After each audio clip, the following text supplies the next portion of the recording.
What's up, Comic Frontline? It's Mr. J here. It's time for all my fellow Whovians to jump back into the TARDIS once again. Another week, another episode review for Doctor Who Series 9. And I'm sorry I missed the episode 2 review for last week. The second part of the Dalek special, the Dalek two-parter, The Witch is Familiar.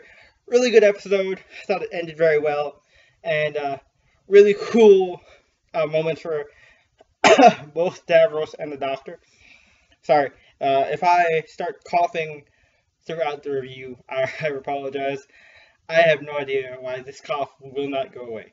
Anyway, to talk about this episode, Under the Lake, episode 3.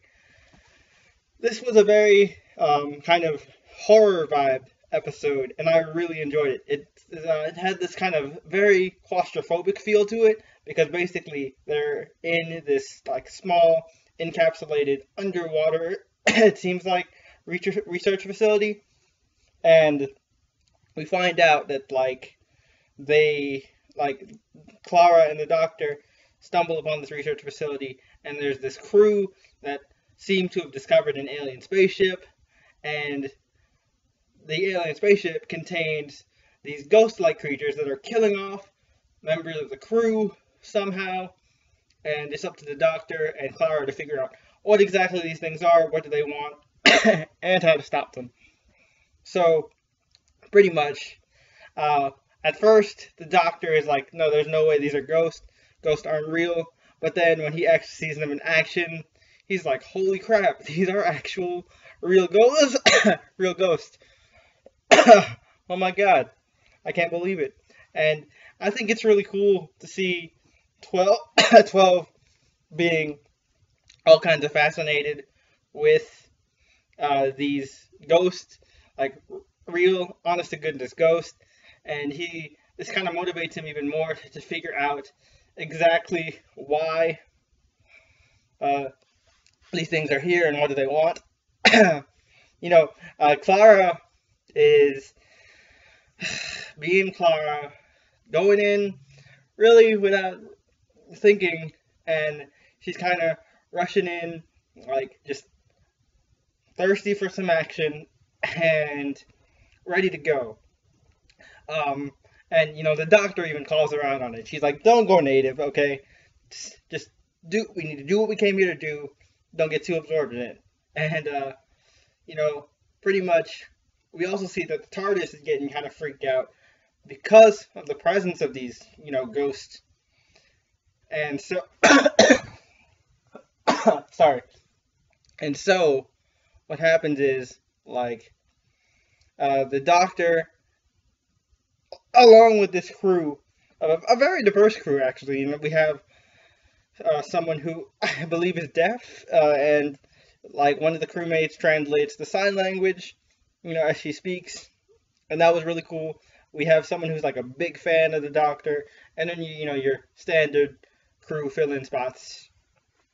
And I thought the interaction with this crew, with 12 and Clara, was pretty interesting.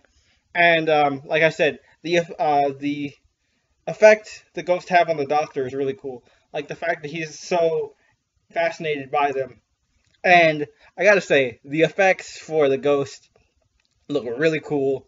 And the score for this episode was really well done. Like, it built up a lot of tension. There were a lot of nice, suspenseful horror moments. And there were a couple really good horror movie references thrown in there that I liked. And they end up figuring out that, the ghosts are kind of using these people as transmitters to get to us, to get somewhere, and the Doctor, he's like, I still don't entirely get it. What is going on here? And he's trying to figure out how to, connect with these people to really understand what it is that they want. And then here comes like a huge twist at the end that I will not spoil, but it's pretty intense. It's kind of funny. The Doctor tells Clara not to go native in this episode, and really, by the end, it's the Doctor that goes native. I'm going to leave that as vague as possible, because I want you guys to see the episode. But it was pretty cool. Like I said, very suspenseful, very horror driven. I love the claustrophobic feel of the episode, and I just really enjoyed it. I'm still not entirely sure how to feel about the Sonic sunglasses. I'll get used to it, but not entirely sure how to feel just yet. But I think, it'll just take a small adjustment period. I think, they worked out pretty, pretty well this episode. Pretty convenient, actually. And I enjoyed it. I can't wait for the second part. I'm glad that most of these are two-parter episodes, so that it has kind of a more cohesive feel to the season.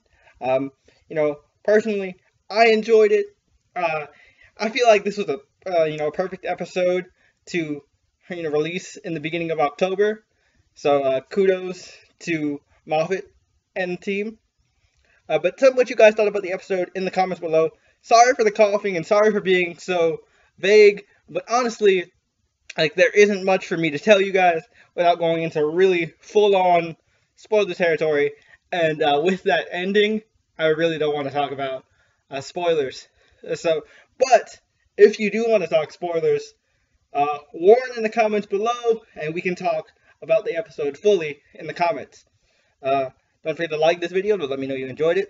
Don't forget to subscribe to Comic Frontline if you haven't already.